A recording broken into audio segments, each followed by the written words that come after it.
Alex Highsmith. Oh, it's true. Like legit. He's ready. Really? He's ready. I want to, and this is going to be the other issue with Alex, similar to how I talked about James Pierre, but a little bit more confident in Alex because we've seen him do it already in the stadium. Like I said, the O-line that he's went against so far, it's not going to be the O-line that he's going to see on Sundays. So he's making it look like what it's supposed to look like. He's ragdolling anybody whether it's a tight end, whether it's a O-line. You're seeing enough from his new moves, whatever the hell he's doing, that it's like it doesn't matter who's in front of him. He's a little bit different. He's a buzzsaw right now. Like he's the guy that you don't want to be lined up against in training. Every year is somebody that's going to pop up and he's like, oh, that's that guy right now. Highsmith's that guy right now. Okay, so it makes you feel a little bit better about us not having Dupree back. I am super confident in Highsmith right now. But once again, we have to take it with that caveat because this O-line is not the O-line that he's going to be seeing on Sundays. And even with the O-lines that he might see on Sundays, it still might not be what he's going to be out there dealing with just because we know what our situation is up front. But he's definitely making it look like what it's supposed. If you're going out there and it's supposed to be inferior competition, you should make it look like that. I don't want to see any ties. I don't want to see any, it was a debatable. I don't want none of that. I want it to look gory. They should never be able to run that ball to the right side. And right now, when he is out there, they're not running that ball that way, bro. It's a joke. That's good to hear. Like it is a joke when they try to run to his side right now. Here's a name then to stay with the edge rushers. I actually haven't heard as much about as Melvin Ingram then. Well, I'll say this, man. The biggest difference right now from what I saw versus what I've been reading, Alex is out there every single time. Whereas with Melvin, it's not like they're rotating him, but you can tell they're easing him into it.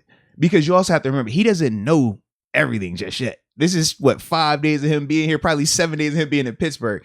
So him and Quincy Roche, Quincy has been getting a little bit more reps with some of the better players in terms of like your 1 unit or 2 unit. And that's also why he's been a little bit better as well. Okay. So that's kind of that situation with Melvin. Not necessarily Melvin playing bad. It's just they're treating him right. Like, hey, first off, you're a vet. Second off, you're new. And we're not going to just throw you out there and expect you to just on day 1 or day 3 have all that down and have all that down. But whenever he is out there, he's still getting it. Okay. He's still awesome. Getting it. But it does look a little bit more 2020-ish, not 2019-ish. Oh, that hurts. Now it's early, but I will throw that out there. Now we said 2020 still a starter, but I was gonna say Alex playing like how he's playing right now beats out that 2021. Eases that concern, but we also said when we signed him, worst case scenario, he's a depth guy for us, which is something we needed already, a talented depth guy. Yeah. So okay, if that's the case, and if Highsmith's performing how we're talking about right here, then it's not a big deal. Yeah. Well, not a big even deal. In the chat, they agree. Like John Doe, he agrees, man. Highsmith has been going crazy. Manuel Molina, he says he's looking forward to seeing some of those highlights of him killing it. Kenneth Beamer as well he says that Alex is going to have a breakout season. I agree with those sentiments. Like, I'm extremely hype about him because like he looks confident. Like, it's certain players, they just get that switch where it's just like, okay, it's slowing down for him now. He's starting to see the game differently now.